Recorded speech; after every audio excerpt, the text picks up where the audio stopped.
بسم الله الرحمن الرحیم. سلام و عرض ادب. محمد سلیمان احمدزایی با یک جلسه جدید خدمت شما دوستا قرار دارم. خب بسم الله الرحمن الرحیم. درس امروز ما شما در ارتباط به برنامه فوتو ویور یا نمایشگر عکس هست. در ویدیو اول ما شما خواندیم که فرق‌های بین نمایشگرهای مختلف بین فوتوز لگسی را خواندیم. دیگه تعریفش خواندیم، طریق‌های باز کردنش خواندیم و اینترفیسش کار کردیم. در چند ویدیو آینده هم ادامه درس‌های زیر کار میکنیم. در یک ویدیو خلاص نمیشه درس‌های از خود در 3-4 ویدیو رو در بر خواهد گرفت تا کامل بخش فوتوز رو به اتمام برسانیم. خب ادامه کار میکنیم.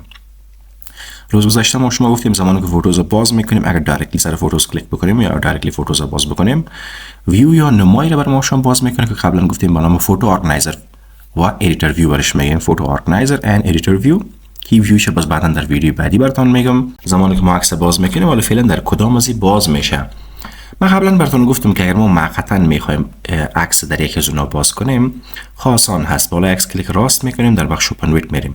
اگر برش بگویم فوتوز، اون عکس برای ما شما در فوتو ویور یا نمایشگر فوتوز باز میشه.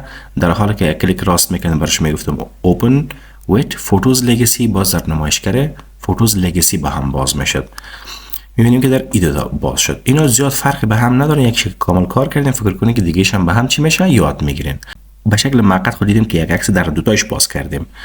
اینو ما براتون روز گذشته گفته بودیم که اگر ما بخوایم دبل کلیک زمانی که میکنیم مستقیما در کدام از به شکل اتومات باز شود.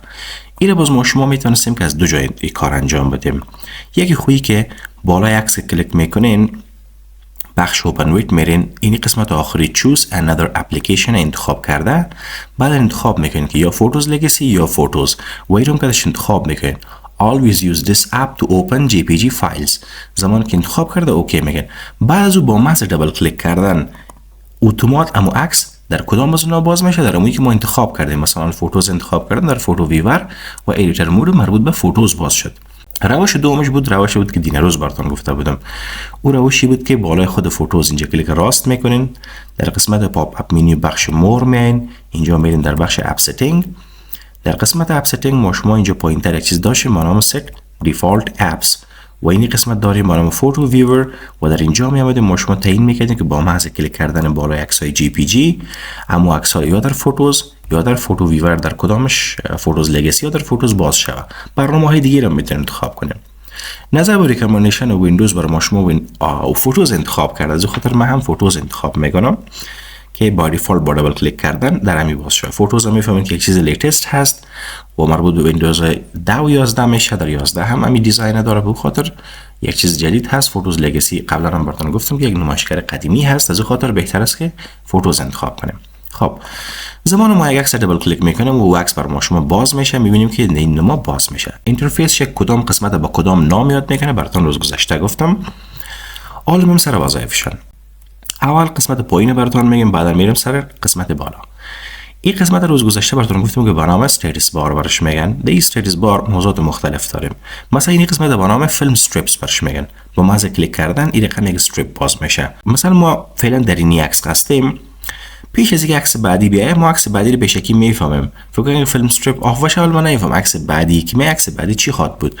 اما زمانی که فیلم استریپ آن باشه ما شما میفهمیم که عکس بعدی چی خواهد بود و عکس بعدی چی خواهد بود. خب ما فعلا با ماوس کلیک میکنیم اما بعدا ما شما دکمه نکست پریویو داریم. اما زمانی که در این عکس میباشم میفهمم که عکس بعدی از این کدام عکس هست با کمک این برنامه فیلم استریپ. خب این کماند فیلم استریپ شارتکتش چیست؟ F. فقط F فشار میتیم آن میشه، اگه دوباره F فشار بتیم پس دوباره چی میشه؟ غیر فعال میشه. خب پیش از اینکه ما این کارو کنیم سعی یک دکمه دیگه ما شما داروی خود عکس اینجا ما شما کنترل بتنز روز گذشته گفتیم اسم های اینا کنترل بتنز با محض کلیک کردن بالای از عکس بعدی و با محض کلیک کردن بالای از previous picture عکس قبلی رو بر ما میاره. این کارو ما میتونیم از طریق ارو کیز کیبورد هم انجام بدیم. next previous right ارو کلیک میکنم کار next انجام میده و previous ارو کلیک میکنم کار قبلیش بر ما شما انجام میده. بعد از اون ما شما چی داریم؟ گفتیم خب میام ادامه درس استیتس بار براتون میگم. در این قسمت ما شما یک چیز به نام زوم داریم. مثلا زوم ان داریم که عکس ها رو بر ما شما زوم ان میکنه نزدیکتر میره و زوم اوت داریم با محض کلیک کردن عکس زوم اوت میشه. این کار ما شما میتونیم با کنترل مثبت و کنترل منفی هم انجام بدیم. پالیش ما شما یک چیز به نام زوم داریم. زوم تو فیت کلیک میکنین، برای ما شما عکس کمک زوم میکنه و اکچوال سایز اندازه اصلی عکس برای ما شما میاره. ببینید زوم تو فیت، اکچوال سایز. شارتکتشون چی است؟ از زوم تو فیت کنترل 1 و 2 هست. کنترل 1 زوم میکنه فیت، کنترل 2 دیگه میره کم زوم میکنه و کنترل 0 اکچوال سایزش میاره. کنترل 1 کنترل 2 و در هر عکس کنترل 2 کار نمیکنه. نگان عکسای رو براتون برم که دونا مثلا این کار بکنه. ببینید مثلا در این عکس کار میکنه. کنترل 1 که مثلا کنترل 0 اکچوال سایزش بر ما میاره، اندازه استاندارد عکسه. اما کنترل 1 که میگیریم بر ما عکس به اندازه زوم تو ویندو میسازه. اما کنترل 2 که انتخاب میکنیم زوم تو اسکرین میسازه، یعنی کامل اسکرین فیل اوت میشه از دو بغل. در حالی که کنترل 1 که فشار میتیم فقط میبینیم که عکس قسم زوم میکنه که کامل میبینیم، خب بازم دو طرف اسکرین خالی میمونه، یا سفید یا سیاه میمونه. اما کنترل 2 که فشار میتیم مکمل اسکرین فیل اوت میکنه. با کنترل 0 ای چی کار میشه؟ مکمل اکچوال سایز یا اندازه اصلی از این عکس میاره. شارتکت از نوسه که کمک یک موضوع بینشان هست که رو میخوایم براتون بگویم. کنترل مثبت بود، کنترل منفی بود و کنترل 1 2 بود. اینا رو کدام ها هست؟ سگر من گفتم کنترل مثبت منفی به خاطر زوم استفاده میشه. هدف ما از این کنترل است و اینی مثبت و اینی منفی بود. اینی مثبت و اینی منفی کار نمیده.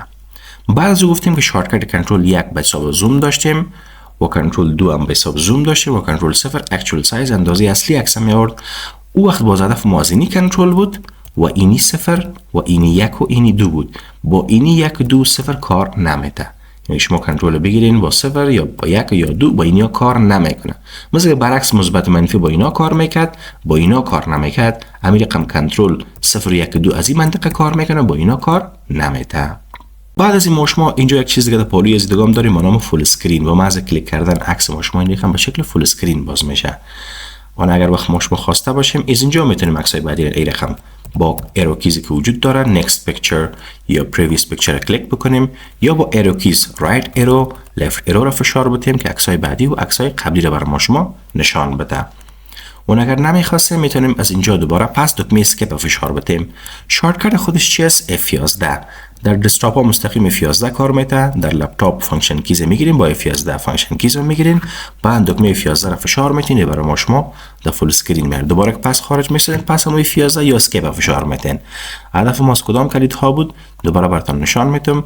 گفتیم به خاطر کنسل کردن چین از این اسکیپ استفاده میکنین و شارتکتش هم از F11. اما در لپتاپ ما اینجا یک دکمه داریم به نام FN بتن، او رو میگیریم بعدن F11 رو میگیریم که داخل فول اسکرین میشیم و پس از فول اسکرین خارج میشیم. در ورژن فوتوز لگسی در ورژن قبلی این دکمه ها این قسمت بالا هست. در کارشان کدام فرق وجود نداره، فقط موقعیتشون در ویندوز 11 در پایان آمده، اما در ویندوز قبلی این قسمت بالا بود. حالا فوتوز لگسی اگه باز بکنیم میبینیم که این دکمه ها که در استیتس بار داریم اونها رو در قسمت بالا موجود هست. خب یک چیز دیگه هم داریم که ما میخوایم براتون بگویم بعد از او باز بریم سر موضوع بعدی.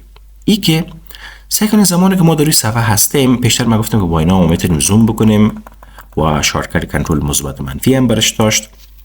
ما یک طریقه دیگه هم میتونیم زوم بکنیم و از ویل ماوس.